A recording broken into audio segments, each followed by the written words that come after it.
All right, we're working Stella on her place. Place.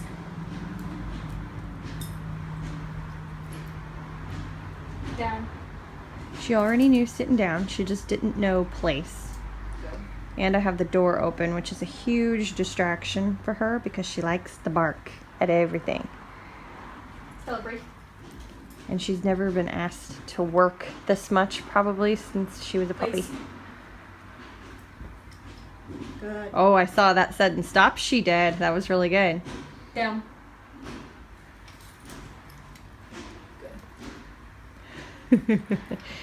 Stella and Rocco here, they have an interesting dynamic.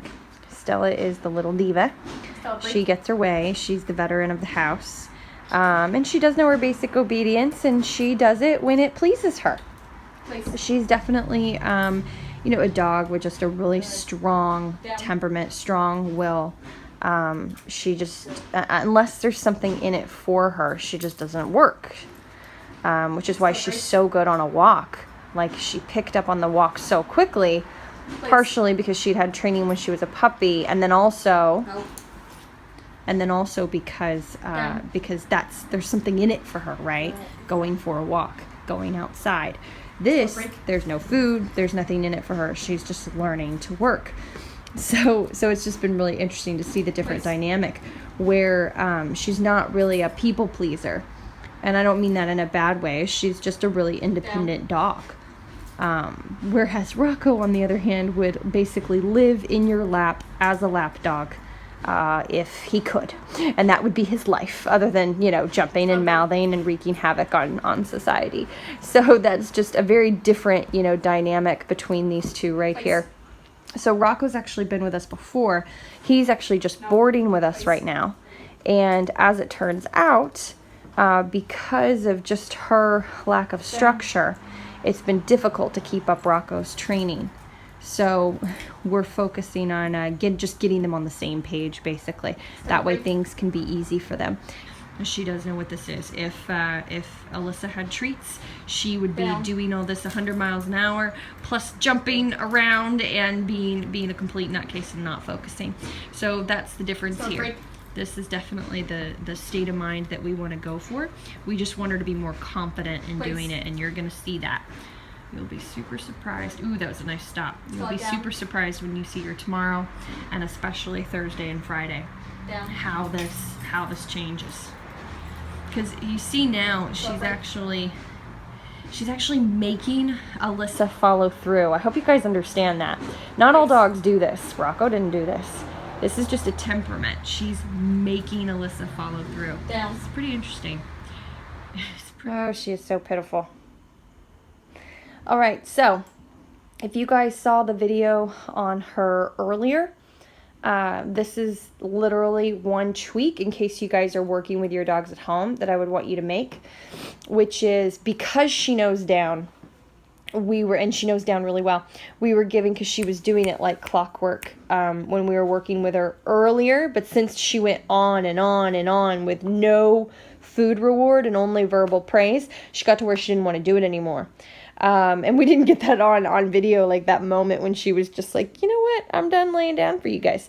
But it happened. So here's the thing though, when you have a dog that does that over and over again, what we were doing is, because she knows it, we were giving her a chance to lay down. So we would say down, then she wouldn't do it, and we'd pop correct her, and she'd lay down right away.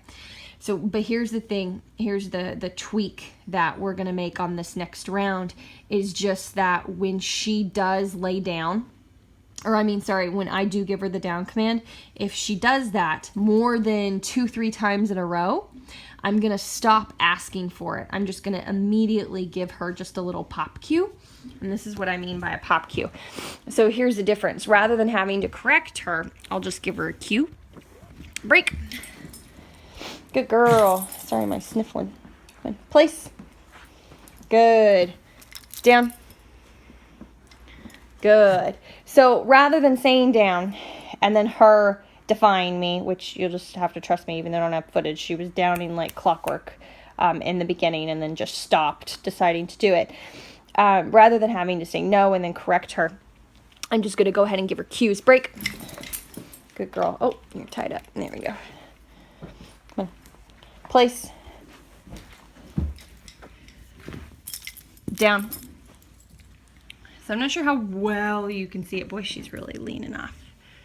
I don't know how well you can see it. But those are just little cues. Break. Good girl. Break. All the way. There we go. Come on. Place. Down. So I give those to her right away. That way she doesn't, and the reason that we're gonna do this for a while, do it this way for a while, is because she's gotten into the habit of ignoring down, right? That's what you saw in the before video.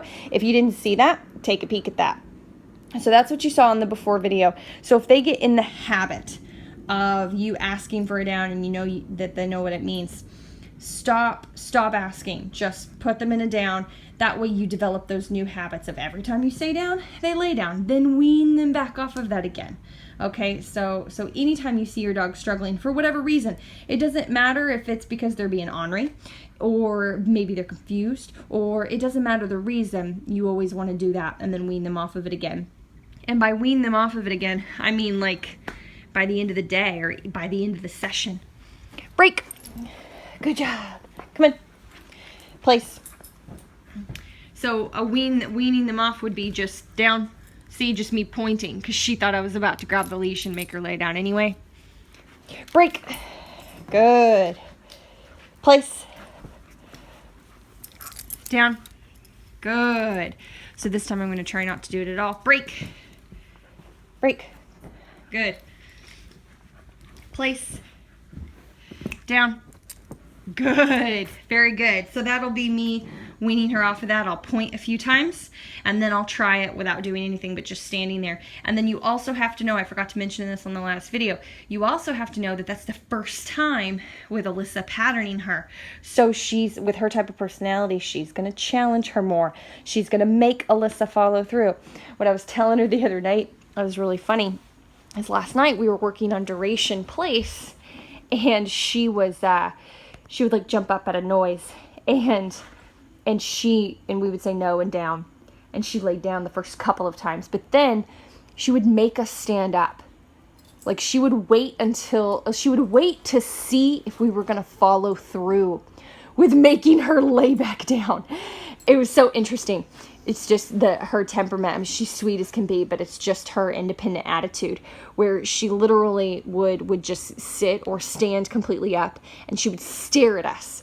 And then as soon as we just stood up, boy, she'd lay down real fast. It was just the most interesting thing. Probably more interesting to me because I'm a dog trainer and I love this stuff. But it just gives you the idea, you know, you can love your dog all you want. You can have multiple dogs, multiple kids. They're all going to have different personalities, every single one of them, and you got to cater to that. You got to know what to expect and know how to handle those different personalities. What a cutie. What a good girl.